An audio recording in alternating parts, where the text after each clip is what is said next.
Five, four, three, two, one. Welcome to the House of Semi Horrors. A 112-104 defeat to our nemesis, the LA Clippers.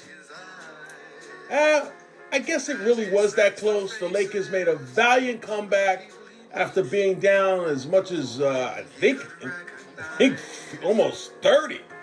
But too little, too late. The referees, well, let's give them a shout out because they were pitiful. Pat Freya, Danielle Scott, and John Butler. Miss Danielle Scott, you need to be back in the G League. And that's just real talk. Well, let's pot this down. That's my man Oscar Brown Jr. He says, "Where are you, my brother?" Quite frankly, I'm not even sure. This is the Purple and Gold Report. I'm DH Groove. Please like and share. We will share the Facebook.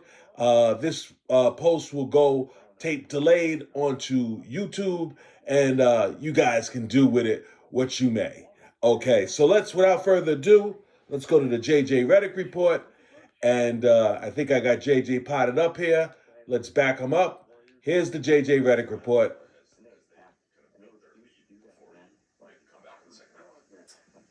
Just a poor job of just defensive coverage execution, and then you just didn't trust each other on the offensive end. Not enough passing.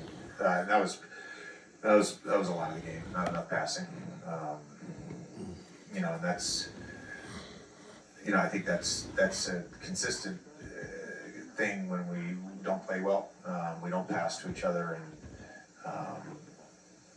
we don't execute defensively. There was one moment during the run where Hachimura was isolated on a Clipper for good 15 seconds or something. It seemed like before the shot clock violation. Is that something that you think, one of those things that you can see on tape and you think could happen more often? Not to say that it doesn't happen a lot, but just that specific with Rui and that energy and that effort defensively. Yeah, I mean, again, our group has shown that in flashes that we can do it. So much of that comes down to the offensive end, whether you're passing the ball to each other. JJ, how much of that is just decision making? How much of that is coverage against you guys? Are teams doing things to kind of make a shot more appealing to your primary ball handlers, or is it sets and stuff like that aren't happening? Yeah, probably just a little bit of everything. How much do you look at your leaders and LeBron and Luka to rectify that simply because they are the ones with the ball in there? Yeah, I mean, it's there's got to be a trust factor with all our guys, just to trust the pass, and that starts with Luka. He's going to have the ball the most of everyone. He's got to trust the pass, and if he gets two on him, and he's playing in a crowd, he got to pass the ball. And I think as much as we can talk about being connected on defense, you got to be connected on offense. I think I wasn't in Denver, but it seemed like trust was another common topic post game. How much can that just wane from game to game, or I guess throughout our group? Just we're going to touch on that, sure, but just throughout the season or with your group specifically. Yeah, I mean, it's just, again, I think it just goes back to the human element of everything. And guys are worried about their futures, and that's what happens when you got a team full of free agents and player options. I think it's just natural that you're going to worry about the offense, and I've been there. You can get in your head a little bit. I played 5 minutes, haven't got a shot yet, and that's a human thing. It's not anybody's fault. Just to be clear, you're talking about in general there, or discussions you've had with guys on your team about where the spot they're in, and having some of those thoughts come up in general. In general, what would you ascribe the second half shift in energy to? Do you think the trust passing was better, or would you say it was other factors? I think it was just defensively. Again, it's another really good defensive half from us, holding them to under 50. Thought some of the stuff we tried early was better in the second half. But this is what we always talk about is it starts with execution. You have to be able to execute. So we want our bigs up to touch. They're not up to touch. We've studied this. When you're not up to touch, we give up 1.3 points per possession in pick and roll. When you are up to touch, we give up about 0.75. So be up to touch. Then once you're up to touch, let's have some effort. So it's effort and execution. I'm not just singling out the bigs. I'm giving you an example.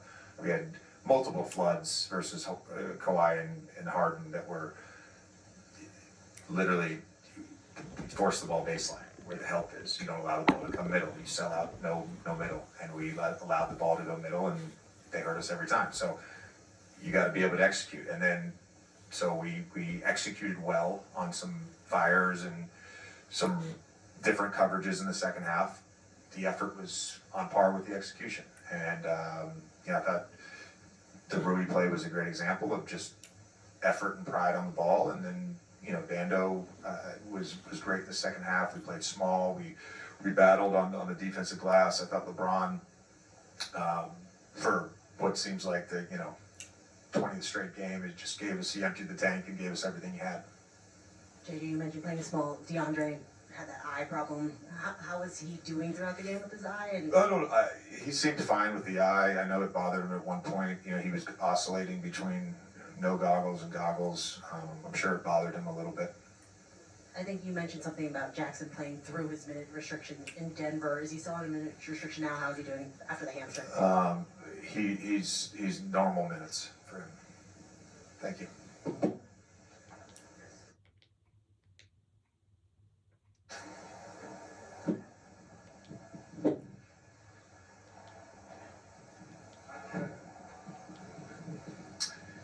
Hey Luka, JJ mentioned that in the first half, just some of the defensive coverages weren't consistent at times, and it meant, for example, just making sure the bigs are up to touch in certain coverages. What were you feeling about that, and how did you guys eventually correct it? And kind of how can that be sharper in the first quarter? Yeah, we just got to be better in the first half. Last 3 games, I think our defense was excellent in the second half. We just got to translate that to first half. Another thing you talked about was just generally speaking, the passing. It's like when you guys are when the ball is really popping around, it seems to get the energy going. Did you notice anything offensively until you guys eventually found a rhythm?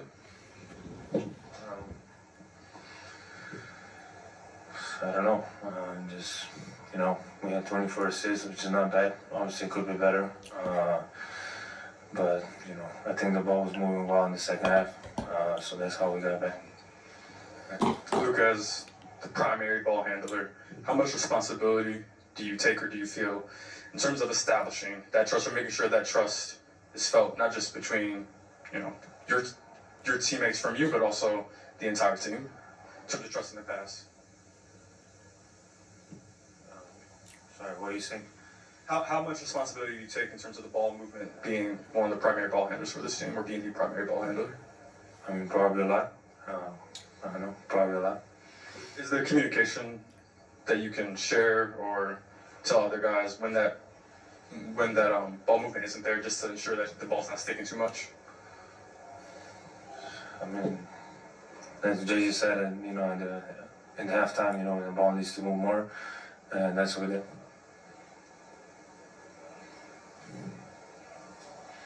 Hey, Luka, just, as one of the leaders and voices of this team, when you guys do have kind of a slow start where it seems like the energy is not there, what are some things that you can do to kind of fire up your guys to get them going much sooner? Just keep playing basketball, stay together. I think the energy was there. Obviously, I didn't help the team enough to win this game, but I think the energy from everybody was there. Just keep them together.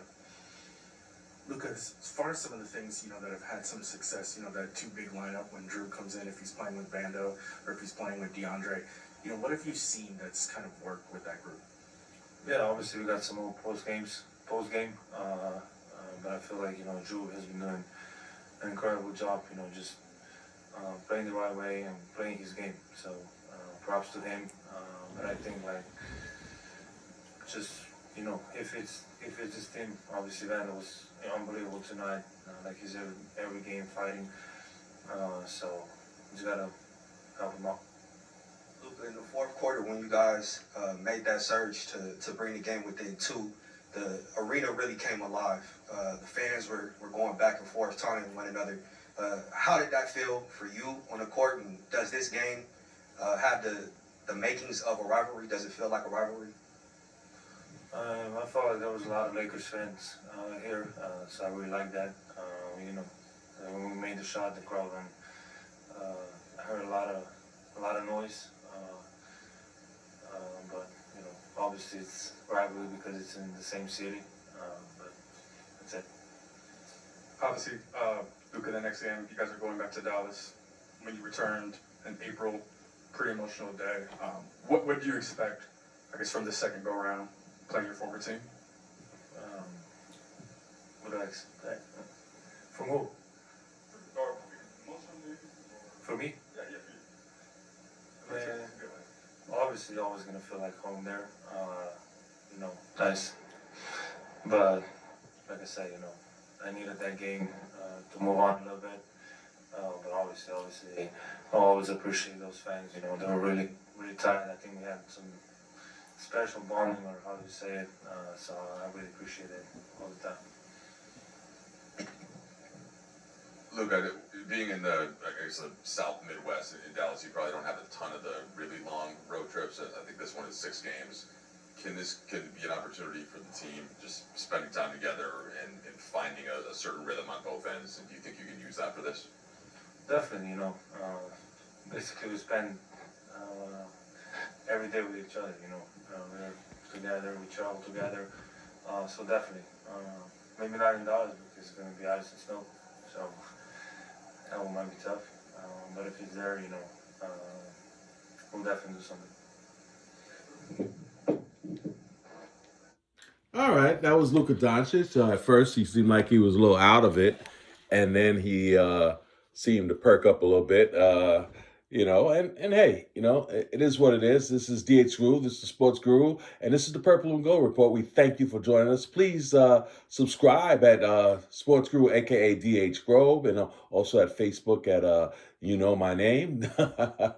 And so we do appreciate you, and we will share to a few different groups. Once again, on losses, we usually go first to YouTube and then Facebook afterwards. So the other way around on wins, and obviously on losses, my man Oscar Brown Jr., where are you, my brother? So you know, I mean, I don't think you can get crazy over every loss and oh, this one, you know, I hear people on the Lakers post-game show on 710 radio out there in LA talking about, oh, Luka, this. Hey, look, the man shot what? He shot seven for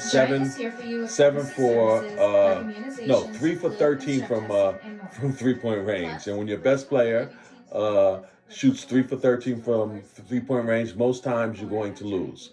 7 for 10 for the foul line, 11 for 27 overall. So Luka, you know, just didn't have a great shooting night. They did make a run without him in the, you know, in the third quarter, but that happens. I mean, you don't always play great with your best player. Sometimes there's going to be those games where, you know, your best player doesn't have it, and you know, basically you know, you might, you know, and also with this new swarming defense, this trapping the ball, you know, that's, I wouldn't say it's fool's goals, but I think it's something you have to pick and choose when you do it. You can't just do it 24/7. You just can't do it the whole game. And that's why the Lakers have made comebacks in the second half. I don't believe you can start the game off like that. If you do, it's just your guys are going to be, you know, exhausted. And I mean, you know, it seemed like LeBron James spearheaded this comeback, and he's 41 years old, your oldest player, and I just don't think that's something that you can continue to rely on, so to speak. And you know, no disrespect to JJ Redick and his coaching staff. They're doing whatever they can do to win the game, and I understand that, and I applaud them for that, because it's better to do that than to just sit back and think that everything is always going to be hunky dory. No, it's not going to be that all the time. And so good job by them just, you know, trying to come up with different things in order to make this team an effective team. So without further ado, we're going to get Big Bruce on the line, and we'll get him in here and see what he has to say, and we'll go over the game together. We gave you 2 interviews. We gave you the J.J. Redick report, and we also gave you Luka. I don't see LeBron James. Sometimes after these games, you know, LeBron may be receiving treatment. So obviously our next broadcast will be on Saturday night against the Mavericks. As you heard Luka say, he'll be going home, you know, and, I think the fans will be a little bit less, you know, on Luka's side, but there's still going to be a great deal of fanfare for Luka. They love this guy. This was their brother, their son. He was their franchise, and some of them just still can't come to grips with the fact that he's no longer there. And hopefully that will help the Lakers. So let me find Big Bruce, and we'll get him on here.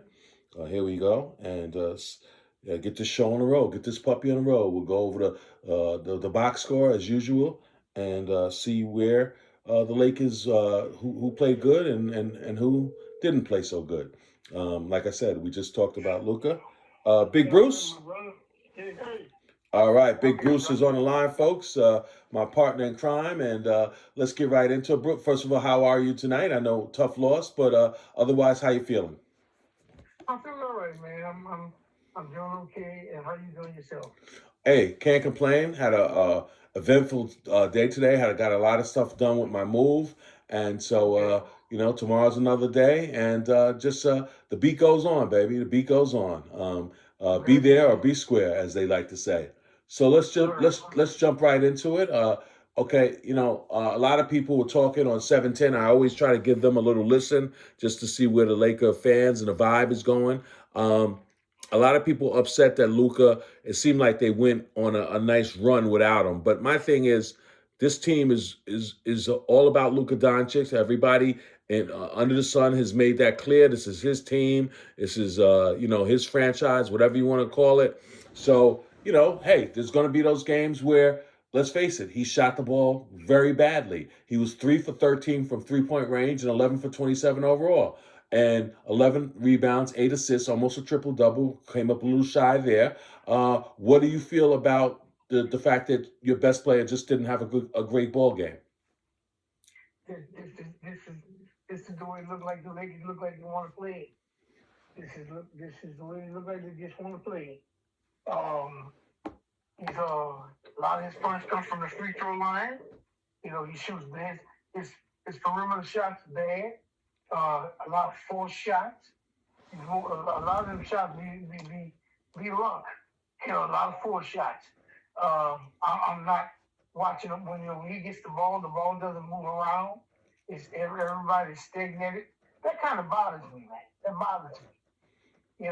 Swing the ball around, get the best shot that you can, but when he's in a game, it's a stagnated game. Very stagnated. JJ, I'm done with him. I'm jumping the gun, brother. I'm sorry. I don't want to jump the gun, but we're going to stay with Luka. But that's how I feel about that. All right. Well, hey, look, man, this is your show, too. You can jump the gun whenever you're ready. And, no problem here. I will say that, so you're saying that you're done with JJ.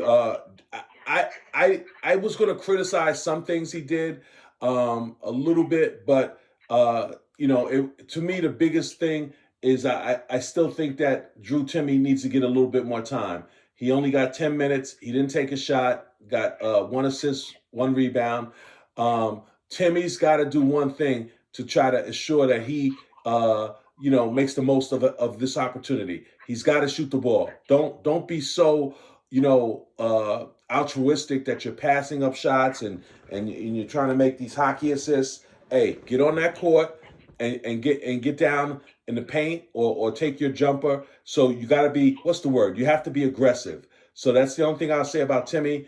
Redick, if we want to go back to the whole thing with Jake LaRavia, he shot the ball a little better today. Let me just see, 2 for 5 from the field, which is not great. But from 3-point range, let's see, 2 for 2. He did hit 2 threes from the corner early in the game. But the thing that really kind of pissed me off about Jake, and something he's going to have to do, is there was a play where they had a 3-on-1 fast break. I don't know if you recall, but instead of driving hard with his left hand to the hole, he kicks it out for a 3. I forgot who was in the corner, and then they missed the 3.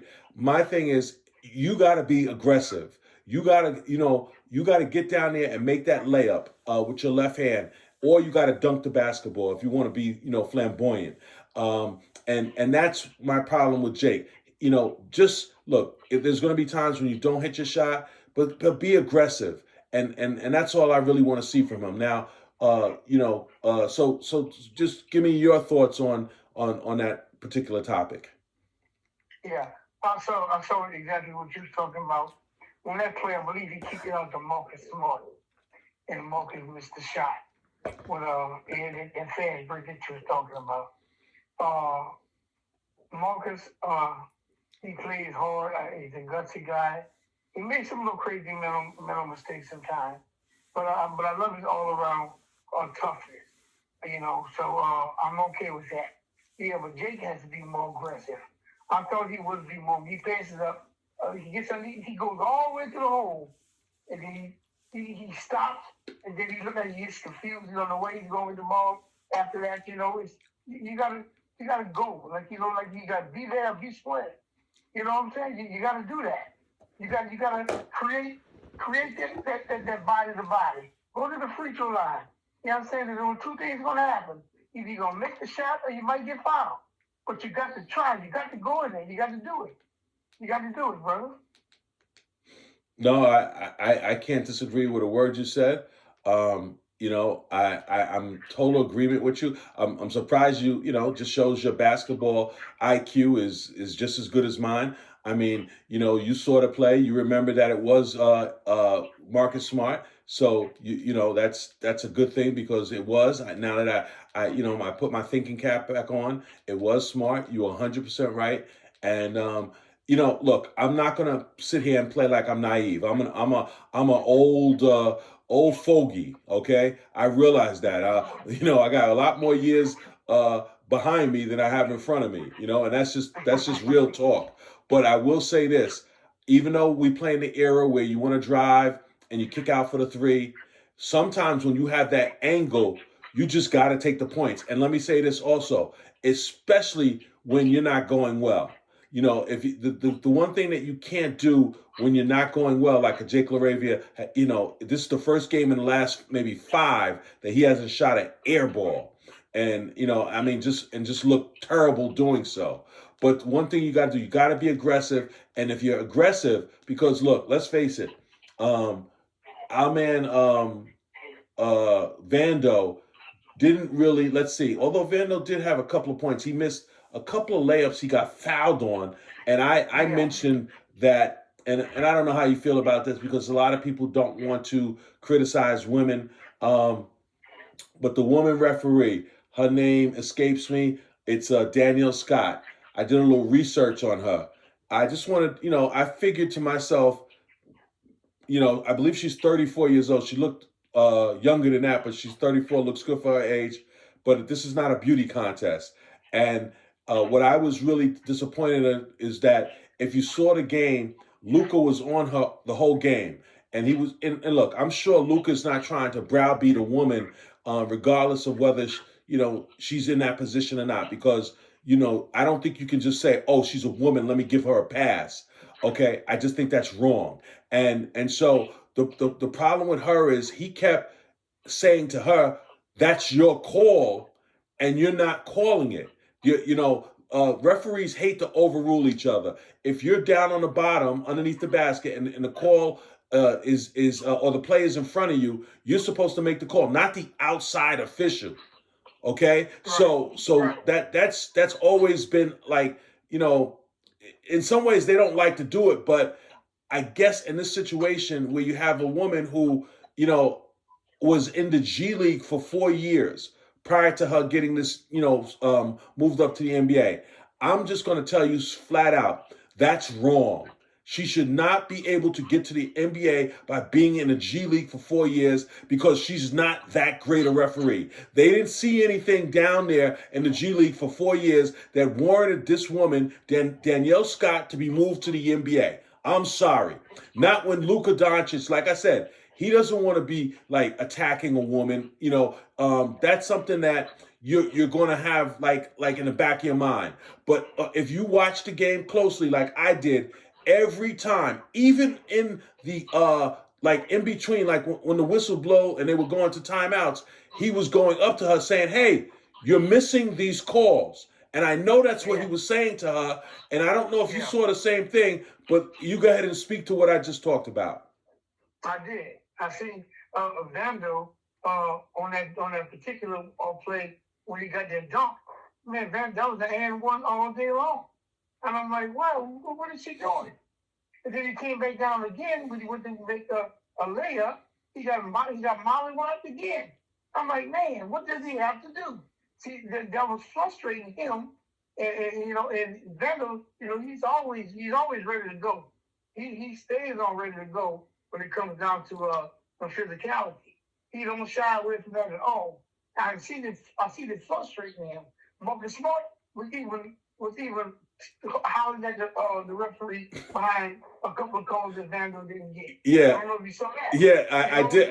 Hold on a second. I did see that. He kept saying, "Make the call, make the call, make the call." Wow. And that foul there was on Zubac. You know what I'm saying? Yeah. That foul that he really was mad about was on Zubac. He said, "I'm gonna this freaking on." Yes, I remember that specifically. Yeah, and I don't want to sit here and be Mr. Debbie Doubter, but I will say this: I was watching the Philadelphia game against Houston because obviously they're pretty much neck and neck with us. So I'm going to gravitate to games that affect the Lakers standings. And on the last play of the game, I think it was Maxey drove to the hole, laid it off the glass with about 2 or 3 seconds left in the game, and everyone and their great grandmother knows that if you hit it off the glass and you touch the ball, it's what? Goaltending. And I knew from day one that ball hit the glass. Now the ball was tapped out to the middle. It actually, they actually called a jump ball, but I was like saying to myself, well, they got to review that, but they couldn't review it because no foul was called. So basically, they blew the game. And and tomorrow, if you want to know if I'm right or not, go to the 2-minute report. Look it up. Just Google 2-minute report NBA. You're going to see what I think was maybe 1 to 3 seconds left. The referees blew a call. Now, I made a post. I don't know if you saw it, man. I had 3 blind mice up there. I said they should be fired. They should be fired or suspended because that is, how could 3 referees miss off the backboard goaltending call? That's almost impossible. So, although,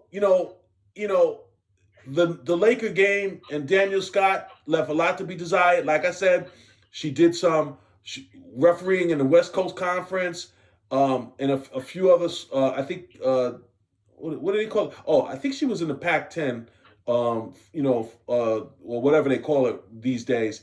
And in another conference, a smaller conference, prior to going to the G League and ascending up the ranks as if she was Fred Astaire or somebody, and this is not a dancing school. This is not Juilliard, okay? So, why the hell she was, up that quickly is unbelievable to me because she's not that good. She's 34 years old. Maybe if she's 40, but I believe a lot of referees retired, and this is the way the NBA tried to counteract that by bringing up a lot of referees. I guess they felt that had long-term potential, but it was a terrible, terrible decision. And I'm going to leave that alone. We'll continue on with the box score, but I had to mention that. And look, I mean, look, she's an African American woman. She's beautiful. This is not, what's the beautiful lady that what's his name went after? What's the lady from Houston? This is not about like something like that. Someone who's obviously good at what they do, and and all of that stuff. No, this is just a situation where unfortunately, you got to be honest about it, and it was glaring, so I have to mention it. Now, I also mentioned that other game, so I don't want to feel like I'm picking on her, but, as Stephen A. Smith, who I'm not a big fan of, once said, if it looks like a duck and it quacks like a duck, it's a duck. It's not a bleeping mongoose. So, one thing I do know for sure, you got 3 referees that's in the game. Everybody's eye is glued on to where the ball goes. And so you understand, you're going to see you're going to look at where the ball is. So you're going to see either the basket, the foul, or the missed shot. You're going to see that. absolutely. I mean, I don't know how we could think anything else. I mean, like I said, I don't want to make this a situation where we're attacking people just for the sake of attacking. I don't think that's right, and that's not what I'm about. But the bottom line is, it was brutal, and it just, I don't know what to say other than what I said. I'm trying to be as diplomatic as I possibly can. I'm trying to be respectful. Everybody has a job to do, but ultimately, you got to just be true to what you see, and that's what I saw out there. So it's just one of those things, and it's unfortunate because I understand the plight that the NBA was in. I don't understand why so many referees retired at once. I don't get that, because generally speaking, and I know where I worked at the railroad for almost 40 years. Guys, you have to basically, they go kicking and screaming. Guys don't want to retire. They want to work to their 100. I mean, and I wasn't one of them. I mean, but there's certain people that they just want to work and forever until they can't work anymore. Because a lot of people, unfortunately, when you're talking about people, blue collar guys like that, for some reason they think they're going to die if they stop working. So there's always this notion, if you stop working, you're going to die. No, you're going to die if you keep on working and you overexert yourself. I'm not saying that you have to be a elephant, and not do anything after you retire. But at the same time, you still have to, give yourself a chance to kind of just wind down. And unfortunately, that's not the case. But in this situation, I don't know. Guys just must have got old all at once, and that does happen occasionally. But it's brutal, man. Because 2 games tonight. I'm watched 2 games, and both games the referees affected the outcome of the game. Well, what they say, out with the old, in with the new. Unfortunately. Well, one thing, I'm looking at the box score, big guy, and I do notice that Vanderbilt played 22 minutes. So that's something that we've all been kind of like clamoring for, that we wanted him to play more minutes. So he did. He did score 7 points, 3 for 5 from the field, and he did miss one easy layup that just rolled out. I believe once again he thought he got fouled, but 4 steals, 2 assists. Only 1 rebound, which is strange, but, also I noticed Jackson Hayes, 17 minutes, 6 points, 3 for 4 from the field. And I remember I told you about what's his name? Not Luka, about DeAndre Ayton.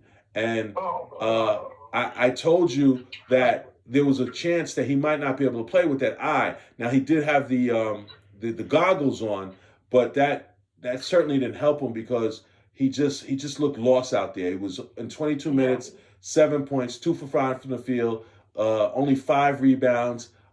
He just looked a mess. He just really did.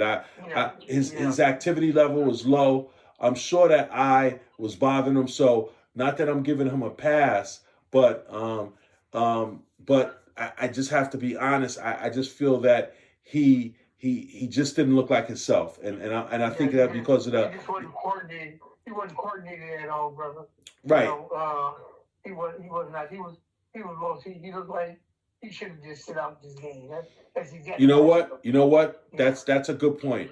If he sat out that other game, a couple of the game where we lost in Portland, he should have sat out tonight because the game in Portland they needed him more than they probably would have needed him tonight, in my opinion. Correct. But so that to me was a bad job by the Lakers. You know what do they call it? Training staff, whoever makes that decision, because I believe he probably had a scratch cornea. I remember, you know, a couple of my players had that happen, and we didn't really have goggles like that, so they just had to, you know, sit out until their eye cleared up totally. Because I'm sure his eye was like a baseball yesterday, and you know, or the day before when they actually played. So that was something that I thought was glaring. Marcus Smart, 30 minutes, did score 10 points, only 4 for 10 from the field, which is 40%, 1 for 5 from downtown. So didn't shoot the ball, but like I said, he did have 4 assists, and I thought that his activity was really good. You know, the one thing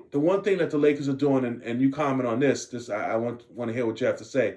They're playing that trapping defense, which I don't think that you can sustain that for a whole 4 quarters. But the one thing I would say is that I'm okay with that. But the problem is, you know, if you go back to Little League basketball, they have something called a shell drill. So if you're on the ball, okay, or if you're off the ball, 2 passes away, you're 1 step off your man in the corner. These days they don't want you to leave that short corner, but the problem is you have to have people who rotate towards the middle and not give people straight line drives. That's one of the things that the Lakers defense does on a consistent basis when we're playing like garbage. So even if they want to do this trapping defense, that's fine. I'm all right with that. And you can't do it the whole game. I get that. That's why they made these comebacks in the last couple of games in the second half when they went to that move. But the point of the matter is you still got to play solid defense. You still got to play solid defense. You cannot allow somebody to go down the lane without someone stepping in, because that's just lazy basketball. So I will tell you another thing. Go ahead. Another thing that gets us, we got to stop giving up second chance points. Yeah. Well, you know what? I'm going to say this, Big Bruce. Tonight, I thought it had a lot to do with the refereeing, because they were allowing a lot of people to come over the back and not making calls. And there was one play, I'm trying to think who it was. Dwayne Wade, who sometimes doesn't know what the hell he's talking about. He was doing the game with Candace Parker, and I forgot who the third person in the ring. Kevin Harlan. So Mr. Right Between the Eyes. But anyway, I know he kept, you know, Dwayne said a couple of things, but one of the things that he said something about, you're allowed to, you know, be aggressive. No, I forgot who it was, but they got pushed right in the back, and it was a clear. Zubac had pushed them in the back. I believe it was what's his name? Jackson Hayes. Oh man, we're in sync, baby. I'll tell you. It was Jackson Hayes, and you're 100% right. And it was a clear offensive foul, and Dwayne Wade is talking about, they gotta let him play. Let him play my ass, excuse my expression. That was ridiculous. That was an offensive foul every day, or excuse me, not offensive foul, loose ball foul, and it just wasn't called. And a lot of times today, LeBron was being hit. There was just a lot of hitting underneath that they were allowing them to play, but I just think that was because of the lousy refereeing, which obviously the most important person in that is because they had to cover for her ass all day, and that was Daniel Scott. And I hate to be descriptive and curse about it, but it angers me, and I'm just going to tell it like it is. I just remember who I was thinking about. I don't want it to be like a Jasmine Crockett situation with Stephen A. Smith, where you're taking a beautiful queen who's doing tremendous work. That's totally different, because he's criticizing somebody for the sake of criticizing them, because he wants to, appeal to the white audience. Okay. And she's excellent at what he does, and he knows nothing about politics. I know as much about basketball as anybody, and well, maybe not anybody, but I certainly have a great deal of knowledge, and I know what I'm talking about. I know the fact that she was terrible. I know the fact that Luka was in her ear all night, and I know that he doesn't want to be that dude because that's not Luka's personality. Luka's not what's his name? The guy on Golden State, Draymond Green, who wants to yell and scream at everybody. Luka does get mad when he doesn't get foul calls, but it's sort of like a different type of anger. Draymond just wants to be a nemesis to the entire world and tell you that if you don't like it, he'll kick your ass. Okay, so that's the difference between the two. Luka's not talking about kicking anyone's fanny. Okay, let me clean it up just a little bit, but another thing I noticed quickly, Maxi Kleber did not play. Dalton Knecht, who's out of the rotation just as quick as he got into the rotation. But Kobe Bumpkin did not play, and Bronny James. What did you notice about those names that I call? Whose name didn't I call? Nick Smith Jr., another one. Okay, you're 100% right. So Nick Smith Jr., I'm going to believe, wasn't at this game. Now, it could have been for two reasons. Number one, the Lakers are just tired of his inconsistency. Or number two, they're just trying to keep his games down, because if you play over a certain amount of games and you're a two-way player, then they either, I believe they're obligated to give you a full contract. So that could also be the reason. What do you think the reason was? I can go with that. Because, like you said, it's a percentage of games that he can play. So we may need him down the line. So you have to be, you have to be very crucial with the amount of games that he played. I can agree with that 100%. Okay. Another question I have, and then you could just ask me what you wanted to ask. Do you think Kobe Bumpkin will get a second 10-day contract? I think he will. Okay. I think he will. All right. Okay. All right. Well, do you think you know what happens if you get a third 10-day contract? You have to get a full contract then, right? Right. Exactly. So do you think that will happen? That's a very tough one. You know why I say that? Because you don't know what kind of moves they're going to make coming up with this deadline. Right. Well, we only got 2 weeks for that. Do you want to comment on this whole Jeannie Buss situation, or do you just want to, I don't really want to get into that, but if you want to comment on it, you may. I'm gonna let that ride. I'm gonna let that ride too, because I don't have the full analysis on it. Like I said, when they bring it to our table, I don't like to comment on things that I don't have full understanding about. So I'm gonna leave that one alone. Okay, fine. All right, so I think we covered just about it. Okay, well, only one other person, Rui Hachimura, who had in 28 minutes, 12 points, 5 of 11, missed a big-time three in the corner, which could have basically gotten us within two with under a minute left to go in the game. But I'm not going to be too upset with him, because I'm going to say one thing about Rui, and you know what? I'll let you say it. And I'll get a little thought. What was the one thing that you noticed about Rui tonight? Since I know you're hitting 100 right now, I'm pretty sure you're going to get this answer right. What did you notice about him? Rui hit some tough shots. He really hit some tough shots at the times that we do need it. He missed that one, but he does hit some tough shots. He's gutsy. He's trying his best. He's trying to get back. He's trying to get his legs back up under him. He's trying to get back in sync. So I appreciate his game. Okay. The one thing I noticed tonight, yes, I understand exactly what you're saying. 5 of 11, although he was only 2 for 7 from 3. But and sometimes that's going to happen. Look, Luka was 3 for 13. So let's keep everything in its proper perspective. But the one thing I would say about Rui, which I was in love with tonight, he played some heck of a defense. He was all over the place. I can't think of that. Let me look at it. I'll look him up. There was a guy on I think his name is Jordan Miller, and he was trying to act like he was. I heard he's played very well. He did have 14 points, but Rui got in his behind, and I was really surprised to see Rui be so aggressive on the defensive end, and that was very, very it just made me feel good. Just a positive revelation, so to speak. I was very, very happy and content with the defense that Rui Hachimura played tonight. What do you think about that? I was very impressed with Rui. I thought the defense woke up. If we could have started that game, that we played that second half with that defense, man, this game would have been a total different game. You know, we got very aggressive. We were fast on defense. It was crowding the ball.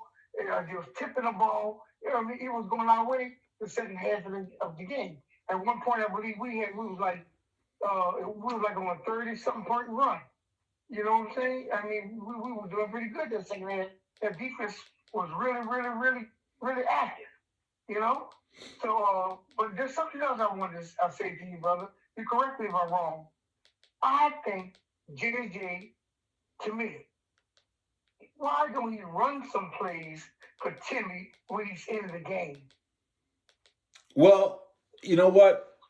I think he should. Well, he started running plays for Dalton Connect, but Dalton Connect is just such in a bad way.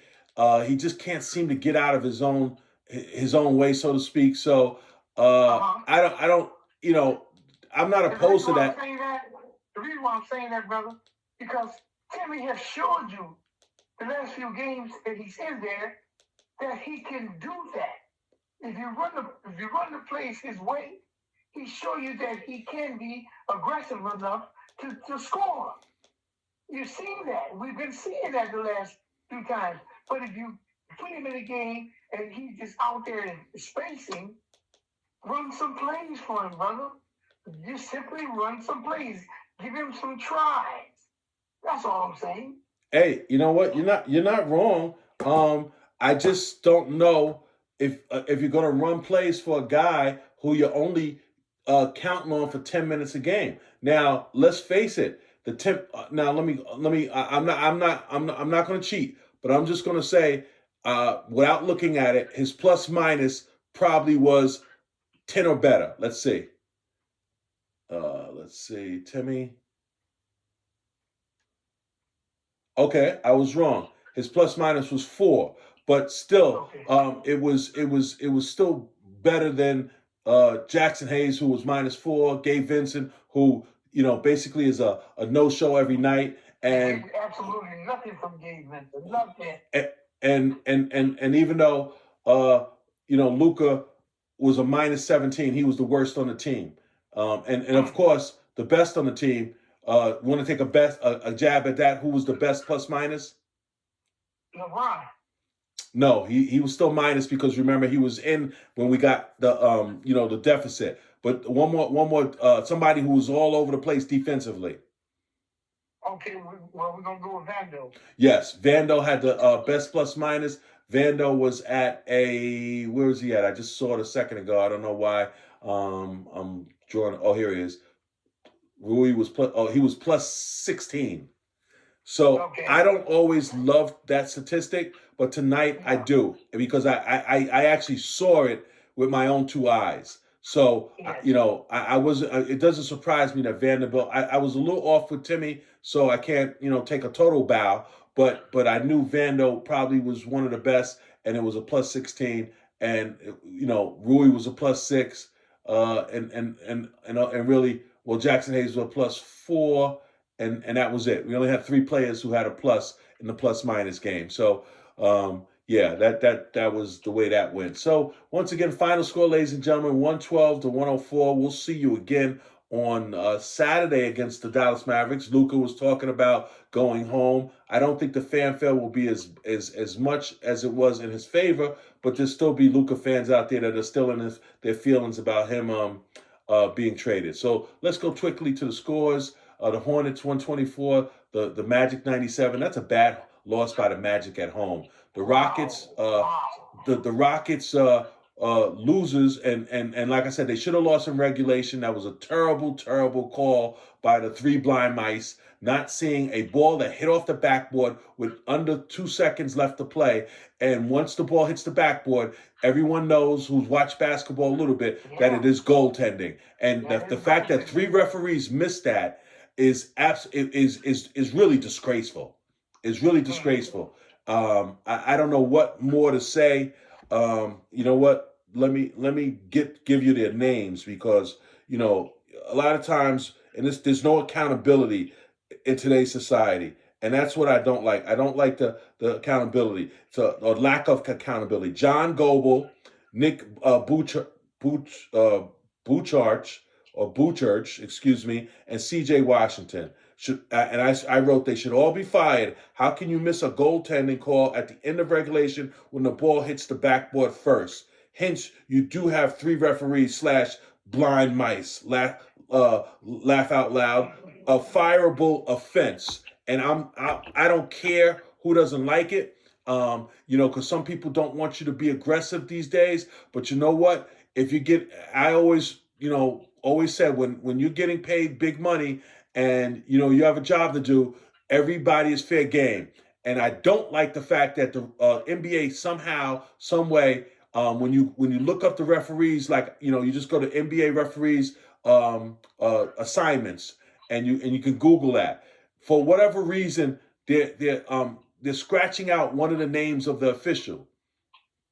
And so in order for me to find out who's refereeing the game, I actually have to go to that box, go on the ESPN.com app, and then look it up that way, because it's always there. So NBA, you can do whatever you want to do as far as trying to spare these people. But you know what? Guys like me are always going to be one step ahead of you. So if I can't find it one way, I'm going to find it another way. And I'm going to mention it because, like I said, everybody is fair game. And I don't care. Men, women, boys, girls, we're all supposed to do our jobs. As Bill Belichick once said, just do your job.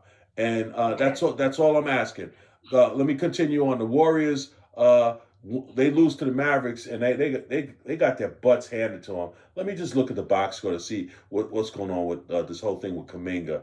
Let's see if he got in the game. So, only 9 minutes. What a joke. What a freaking joke.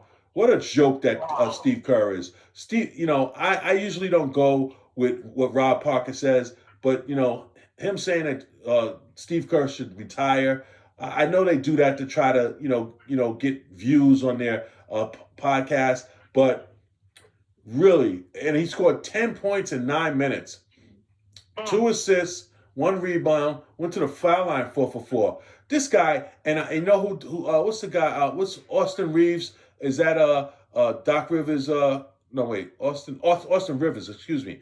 Austin Rivers, he's Doc Rivers' son. He, had a little cup of tea in the NBA. Wasn't terrible. Was probably better in college. Just never really lived up to what we thought he might be, and that happens. I mean, no shame in that. But he came on the other night and he went off, and I was just so happy because I'm like, hey, was I the only person that felt that way? And he ripped Steve Kerr a new what, and he just said it. He said Kuminga can play. And this is ridiculous. And he said everything I wanted to say because I saw that fat piece of crap who I listen to sometimes, Brian Windhorst on ESPN, basically try to, make it like Kuminga. His point was Kuminga's not that good a player for people to make this much of a big deal over it. Well, it's funny. Austin Rivers said it and I said it. How come every time he gets in, he scores 20 points? So the only way he can not score 20 points when he's in the game is if Kerr keeps his minutes down. So this notion about him being a bad fit for the Warriors, that's a bunch of bull. You know what? That's a bunch of bull. New York. You know what? Excuse me. I'm fumbling over my words. I'm so upset. But I just wanted to check that to see what the story was with that. So let me just keep it moving because, man, I tell you, that angers me. The Nuggets with a good win. They beat the Wizards 107-97. We'll see the Wizards on this 8-game road trip. We just gave you the Mavericks and Bulls score. The Mavericks and Warriors score. The Bulls, a good victory over the Timberwolves. Timberwolves were leading this game, a large part of it, and then the Bulls came back at the end.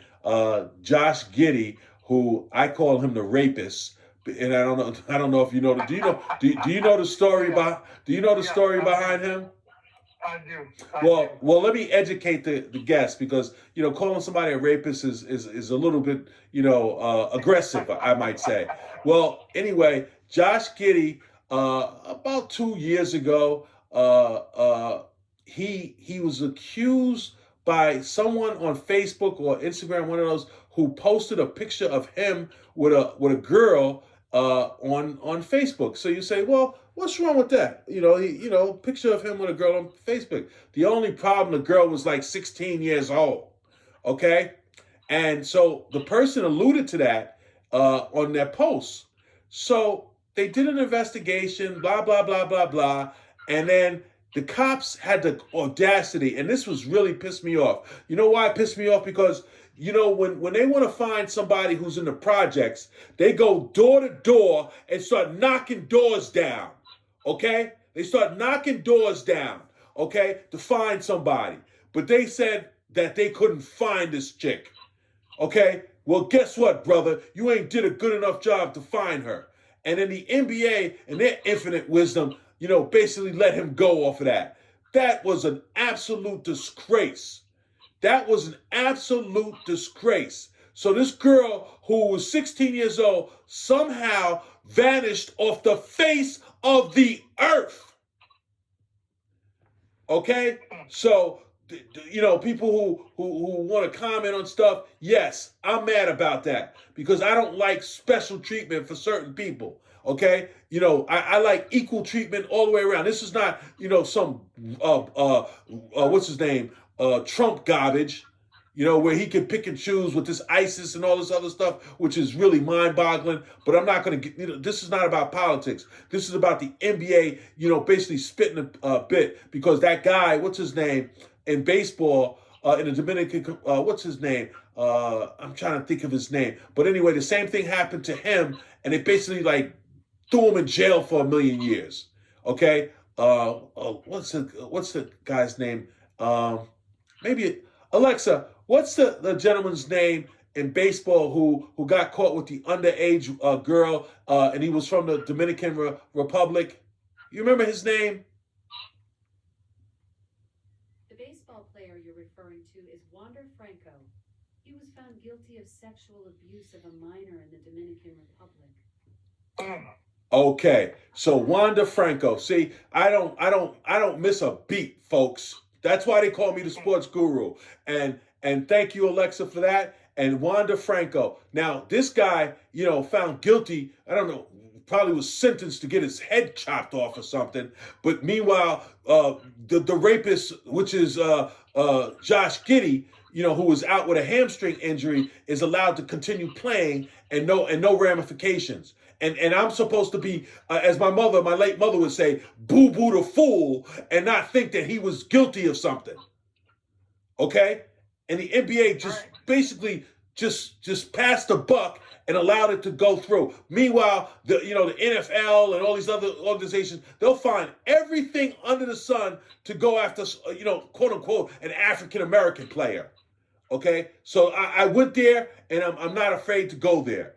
All right, so there you have it. That's the Josh Giddey story, folks. All right, so moving right along. So the Bulls with a great victory. They beat the Timberwolves, and we thank them. Even though Josh Giddey should be in central booking. And for the people that don't know that's where they hold people at in New York. It's basically a jail. Okay, and it's not a good place to be. All right, so the Spurs with a good victory after they blew that game against Houston the other night, 126-109. Too bad they couldn't hold on to the game against Houston. Thanks a lot, Spurs. And then the Lakers, we lose to the Clippers, 112-104. The Trailblazers win again. They beat Miami, 127-110. So let's go quickly to the standings, and we'll skip over the East again. You know what? Detroit, number 1. Boston, number 2. Knicks, number 3.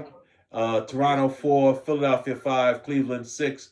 Look on the outside in. Orlando Magic. They just got that kid back, and now he's now they're dropping in the standings. Miami also on the play-in with Chicago and Atlanta. And Milwaukee, I'm not even going to get into the whole Giannis thing. I'm going to just leave that alone because the whole thing is kind of like a joke that the guy doesn't want to just come out and be a man and say, look, I don't want to be here anymore. But that's a story for another day. Let's just look over the West. Oklahoma City 1, the Spurs 2, Nuggets 3, Nuggets with 15 losses. Then you move to the 16 loss teams. Houston 16. They're in 4. Phoenix 5. And the Lakers now 6 behind Phoenix. Amazing how good Phoenix is playing. They play Atlanta tomorrow night. Let's root for. Let's hopefully they was down at what's that that little place down there they go to get the lap dances. What's the name of that place where they go to get the wings and all sorts of stuff down there in Atlanta? Oh God! Oh, I know. It's called Magic City. There you go. My memory is at 2:30 in the morning here on the East Coast, folks. The guru is sharp as a knife.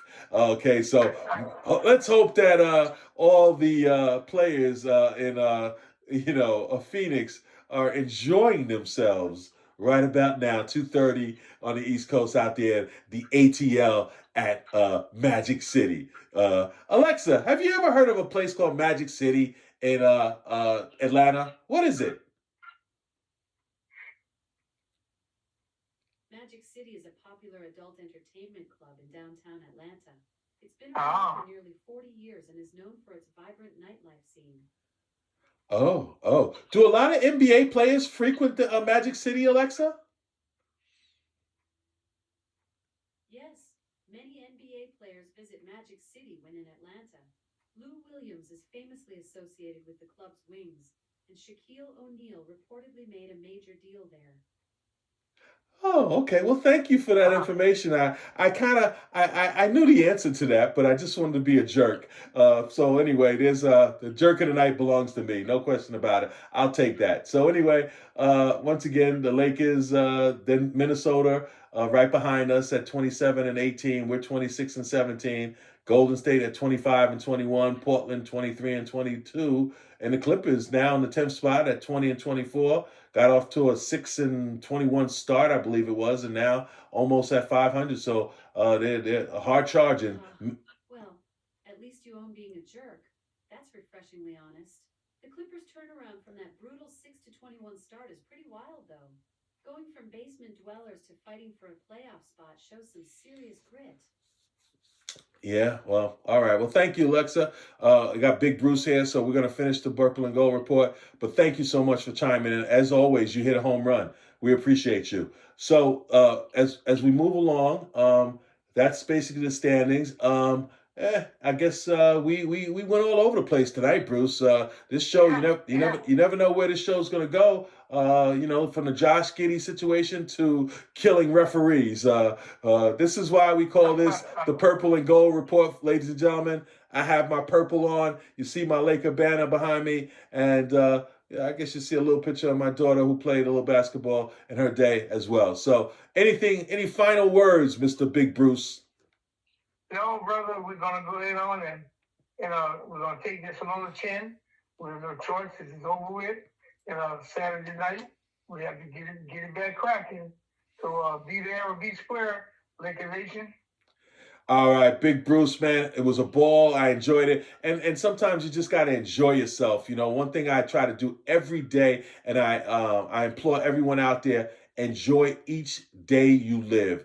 Nothing is promised to us. Big Bruce, we will see you on Saturday. Be there or be square. Thanks a million, big guy. All right, my man. You have a good one. All right. That was Big Bruce, and he was awesome. The show was awesome. The only other thing I want to do before I jump off, I didn't see LeBron. Like I said, the guy is 41 years of age, so occasionally he's not going to do a post game, and he does a lot of them. He does at least, I would say, 75% of them. But let me give you the Lakers schedule so that you have that. So obviously Saturday night, we're in Dallas, back to Luka's hometown, and we play the Mavericks 8:30, I believe, in the Eastern Standard Time. Then on Monday we play the aforementioned Bulls. So we will see Josh Giddey, the AKA the rapist, on Monday. Then we have the Cavaliers Wednesday. Every other day we go. The Wizards on Friday. The last two games of the road trip will be the New York Knicks and the Brooklyn Nets. I like anyone's ever been to the Barclays Center, the darkest arena you've ever seen in your life. And then finally, we end the road trip on February 5th when we play the 76ers back at Crypto.com Arena. So, folks, let's get this music started again. And we, like I said, we were all over the place, but I didn't mind. I didn't mind. I thought we were very entertaining.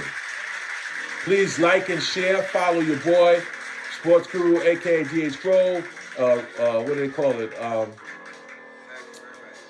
It's not even called follow. It's called something else. What is it called? Let me just see. Hold on. Before I get too caught up in it. Well, that's my man, Oscar Brown Jr.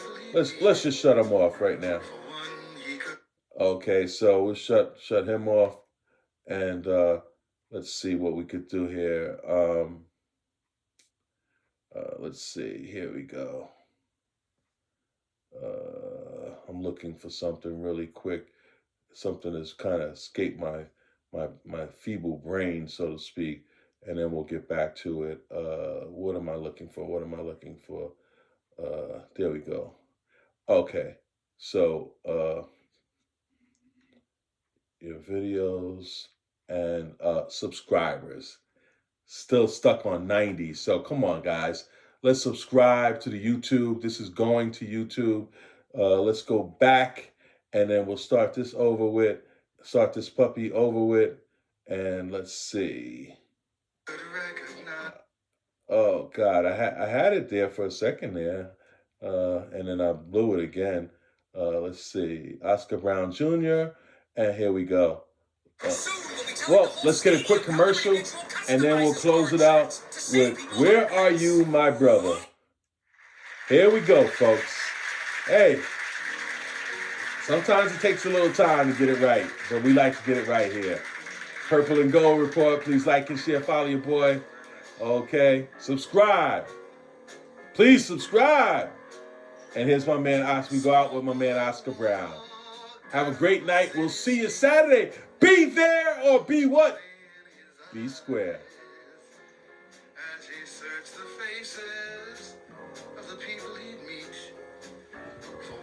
1 hour and 7 minutes, baby.